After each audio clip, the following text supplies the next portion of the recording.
The subject of today's video is going to be the Boxer Rebellion as covered in the Form 3 elective history course at City Grammar. Now, firstly, we're going to discuss some things about China that may make you understand the situation better. Now, first of all, in this stage, China is a very honor-based culture, very traditional culture with faith in the superiority of its leaders, mainly morally, and that they're unreproachable.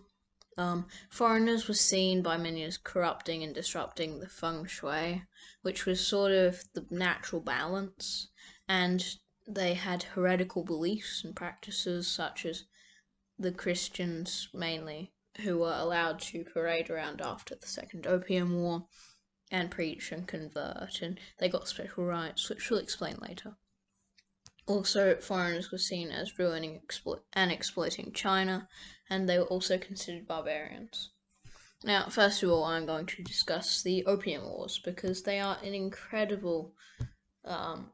incredibly important part of the Boxer Rebellion, despite not being the Boxer Rebellion, because they tell you a lot about the lead up, and as an honor-based culture, humiliation was, it was called the Century of Humiliation. It deeply affected the rest of China, even to this day. Now, in the Opium Wars at the start, UK is trading a lot with China, and it's lost a lot of money to the Civil War with America, which is now the United States of America, meaning it wants to make trade ties better.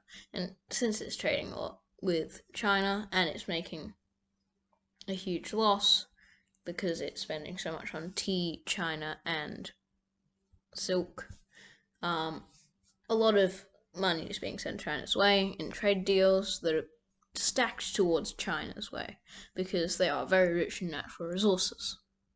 Anyway, so the UK owns a lot of opium fields in British-controlled India, especially in the sort of northeast region. And they begin exporting this to China to recoup losses made in the trade. And opium is extremely addictive, and China is then experiencing an addiction crisis. Following this, they banned the importation, use, and sale of opium. Then a Chinese official, Lin Shu, captured and burned some British opium in the possession of Charles Eliot. Now, Charles Eliot he oversaw all of the trade in China coming from the British. Lin Shu hoped that this direct opposition would discourage further illegal trade. It wouldn't, because the British liked money too much. They did not like Lin Shu's actions, so they mobilized the British Navy. In 1840, the British went to an island on the coast and demanded its surrender. The inhabitants refused, and then the British shelled it to smithereens and captured it in 9 minutes. The Emperor did not perceive this as a threat because of the superiority complex thing regarding moral and divinity and ground force and race. Because despite the British being racist to the Chinese were also racist to the British. It's a two-way street. At this point, opium sales were stopped by Lin Shu, and they had been for a while. The British wanted more money because they wanted more tea and silk and China, or porcelain, but it was given its name China because it all came from China. As well as the whole monetary gain thing, British also wanted to put an end to that whole superiority complex thing regarding the moral ground force and race, just because they got annoyed by that, I guess. So they sent a treaty to the Emperor, who then ignored them and sacked Lin Shu to appease them because he thought that was all that was required. Then he hired Kishan, who said wait for the Emperor's reply for peace. After a couple of months, Eliot got restless and attacked Canton, which he had previously occupied before the opium confiscation, and then Kishan let them trade there, then got arrested and replaced with 2 other officials because of this. They attacked the British at Canton and lost, despite it being a ratio of 25-3. The British then raided and looted Canton again. In 1842, they captured Chin Kang, which blockaded all of the food supplies being moved up the major river. This made the Emperor sue for peace with the Treaty of Nanking, and Britain got a bunch of cash, reinstated the opium trade, got more trading ports, got favoured trader status, got land for themselves, Hong Kong, and China got nothing, ergo its title, the First Unequal Treaty. This gave them the desired money, no more superiority complex, and this was also the start of the century of humiliation for the Chinese, as they continued to suffer massive humiliation after humiliation from the West. In 1856, for the Second Opium War, the British had not been properly given the concessions for the First Unequal Treaty, and their imports had increased so exponentially that they were running into a huge money deficit created by tea. India was exporting opium for money into China, but the Taiping Rebellion was destroying all of the opium they found and ruining profits. Things went off when a ship was impounded that was registered to Hong Kong, owned by Chinese officials. The British official, Henry Parkes, wanted another war for glory and made a big deal out of it, not taking back the ship when offered and shelling Canton, as they are known to do. India mutinied, and this was important to the British Parliament, so they did not want a war. But the pro-war Prime Minister, for similar reasons to Henry Parkes, gave a speech, and the people voted in favour. France joined as they wanted more trade with China. As seems to be the pattern, you can guess if you want. Guess what the British did? A. Be nice and ask for peace. B. Stop sending a spiraling country into an addiction crisis. Or C. You bet they shelled the hell out of China's stuff with their metal-hulled, steam-powered warships. They blew up the Chinese navy of wooden ships in the area, and as per usual, guess where they raided? Canton. Then the British went around blowing stuff up along the coast, and the Emperor sued for peace. When diplomats were sent, they were kidnapped and tortured by the government, so the British pulled an advanced maneuver called taking China's stuff. They marched in and killed 1,000 soldiers and took a bunch of forts. They then looted and burned the Summer Palace and made the Second Unequal Treaty. The British, French, Russians, and US, the latter two so China couldn't back out, got money, trading ports, the ability to preach safely, and some land, along with some other minor concessions. Now, for the main event, the Boxer Rebellion. Now, for some background, it's 1897. We are in China. China has gone through 2 humiliating wars with unequal treaties, increasing foreign resentment, and now has heretics freely roaming and preaching, disturbing the feng shui. There is also a massive drought, all the crops are dying, imports are slowed, people are very poor and hungry from heavy taxation and the lack of the crops coming in. This is all what they believe to be caused by the West, furthering distrust. Some Chinese are being converted from the traditional ways to those of Christianity, betraying the gods, disrupting feng shui, and annoying the gods themselves. They believe that the missionaries are practicing terrible rituals with giant fans, keeping the rain and wind away, and enraging the gods. Chinese converts have special privileges, more land, less work, they always win any dispute, as they are adjudicated by foreigners. They don't participate in communal work or events and don't pay tax. People in this time are very traditional, conservative, and religious, believing in all kinds of things they hear. A pro-West emperor is at the head, trying to westernize and industrialize China. Lowering faith in the government, faith in resolution by peace or the government system is almost non-existent at this point. Britain sells opium, ruining the country. The US just hangs out neutral, and Japan and Russia are taking China's land up north. This sparks the beginning of the Righteous and Harmonious Fists, a group mainly unemployed men who practice traditional worship and martial arts, a society that is gaining support quickly. They put on displays in towns and claim to be bulletproof, also posting anti-Western recruitment posters in cities. These people are very deeply affected by the drought and are mostly in poverty and grassroots movement. They target missionaries as their main purpose and seek the end of foreign influence. This is because thousands of new parishes and their heretical feng shui disrupting practices alongside over 1 million Chinese converts. Now, the first sparks of the disagreement start with the murder of 2 German missionaries by an angry Chinese mob. Germany has been waiting for any excuse of reasonable provocation to acquire a coaling station for their ships and enter and occupy one off the Shandong Peninsula. Then another skirmish happens, another Chinese, possibly Boxer mob, sabotages a German railway near a small Chinese town. The colonial troops enter and take revenge by firing on civilians for punitive discouragement. This, alongside the port acquisition, an ultra-conservative uncle and moderately conservative court, and a failing education program that is going against the very honor-based traditional system, is not looking so hot for the new pro-West emperor. Seen as an imperialist lackey, his popularity and the confidence in his ability to rule is rapidly dropping. And the Empress Dowager, Shi, his aunt, is ready to step in quickly and decisively. Boxer leaders use superstition and the new horrific events to recruit more troops, as well as red lanterns, seen as witch-like good spirits, adding to the cause. Soon they kill another missionary. This time, officials in the legation quarter meet and request the imperial court put an end to the Boxer organizations and ban them. This is where the misunderstanding starts.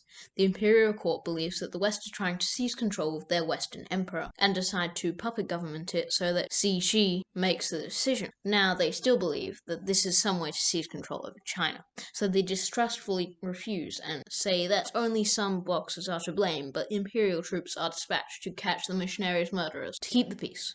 The government also fears backlash from the Boxers if they are banned. From this refusal to attack the Boxers, the Western nations and Boxers misinterpret it as a veiled sign of support, increasing tensions with the West and increasing Boxer numbers. After this, the Boxers add to the performance, saying to support the Qing dynasty and decide to move to the cities. The Western powers, after their misinterpretation, decide to do a show of force with their military, but this just spurs on the Boxers and more killings happen. The tensions are increasing, especially after reports to officials wrongly state they lose government sanction. Now the imperial court takes these events as supporting the theory that the West wants to seize control and is ready to fight with their imperial army when the West escalates. Now, for the southern main event, the Boxers are allowed into Beijing and go around attacking Christian converts and burn down the clubhouse of the Europeans. This provokes the West to call in reinforcements of a couple thousand men, but they did not ask permission to land them, so the court sees this as an invading force and dispatches Imperial Guard to kill them, which they do. This spurs on the Boxers, and they attack, loot, and pillage the Christian converts for 3 nights. The West sends in rescue parties and take thousands of Christian converts into the legation quarter to protect them from the Boxers. The Western army outside China sends in around 50,000 troops from 8 nations to rescue any survivors of the battle and relieve Beijing of Boxers. But they are stopped at the Taku forts. The army sends them an ultimatum, but without consulting the imperial court, they do not surrender. The forts are taken swiftly by the armies as they continue inward. News of the ultimatum reaches the imperial court, but without the news of the capture, so they decide to go to the war and support the Boxers with the imperial army. They give the West 1 day to decide to leave, within which they will escort them out. The German ambassador wants to see if it is true and ventures out into Boxer territory in Beijing to go to the Chinese foreign ministry. He is assassinated. The Westerners and Christians in the legation quarter now set up defenses and fear that leaving will result in a skirmish, so they stay in the legation quarter. The Chinese force, mainly imperial troops, wages a siege against the legation quarter, trapping them inside. The defense is coordinated and manned by 400 well-trained Western soldiers.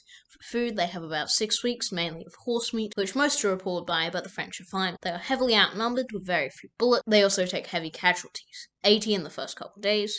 The British commander died in the first week. He was the core of the defense, and this wreaked havoc on the troops in the defense. By the 4th week, they had lost 1/3 of their defenders, roughly 133 troops of their measly 400 against the thousands of imperial forces. Civilians are now encouraged to join the fighting. The Western main army have now gained control of Tianjin and the entire route to Beijing, and are now closing in, and the Empress now calls for a truce at the legation quarter. Rogue units of the army and Boxers have one final push, but cannot break through. The relief army arrives the next day. The relief army commits atrocities and punishes all to discourage any further rebellion. The Chinese court flees. They have to take the blame for the rebellion. They are heavily shamed and have to pay war reparations. The treaty also let the West station many more troops all throughout China, further humiliating them. They had to be demilitarized for 2 years, forever ban the creation or joining of anti-foreign groups, and the Tagu forts would be destroyed. Finally, they had to let the legation quarters be a special reserve zone of Western jurisdiction, and there will always be a standing guard force there. Now I'm moving on to the focus questions, which will be the subject of the annual exam for this. I'm going to be listing most of them in order, but some of them will be out of order. Number 1, what is rebellion? As a general definition, rebellion is an uprising, insurgency, or revolution against an authority. As it applies to this case study, rebellion is a revolution of common people against an authority and its symbolic representatives or disciples. Who is a rebel? As a general definition, a rebel is someone who partakes in rebellion and defies authority. In this case, the Boxers are the rebels defying the Western authority. Now I will be grouping a couple of similar questions. 3 and 5, why did people rebel and how did they justify their actions? I will be splitting these into 4 main categories. Religion. They believe that the heretical Christians were practicing evil rituals and causing the destruction of feng shui and angering the gods. They believe that the Christians waved giant fans to keep the rain away.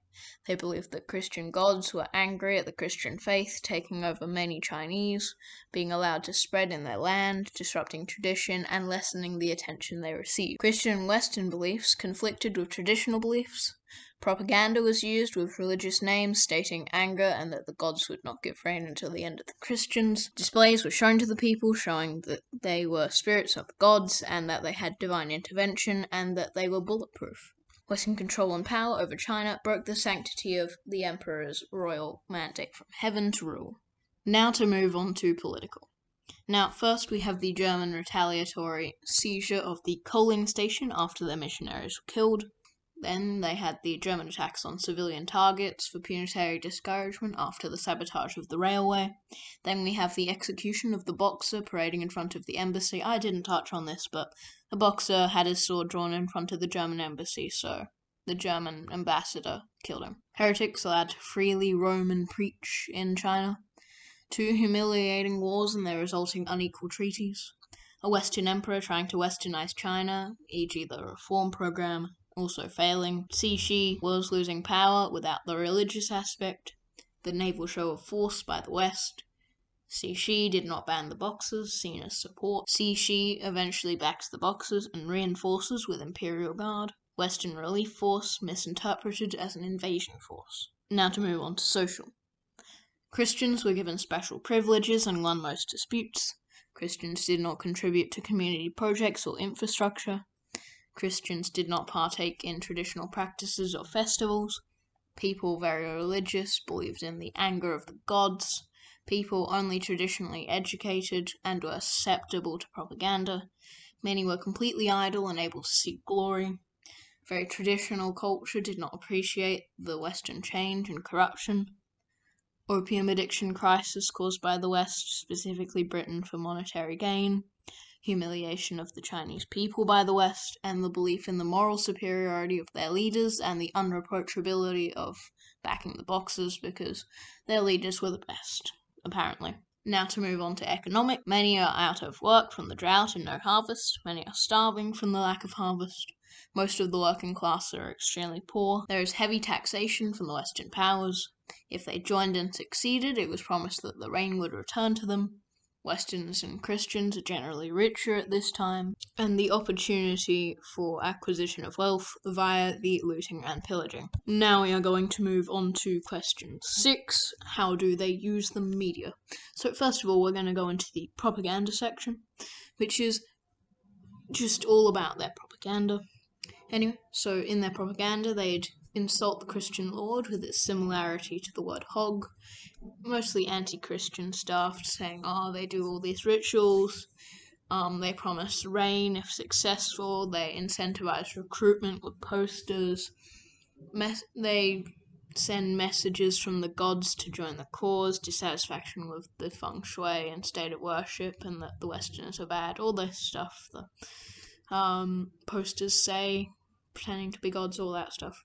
Anyway, for these shows, they use martial arts, symbolical tradition, they pretended to be bulletproof using blanks, and they showed this as proof of divine intervention and support from the gods.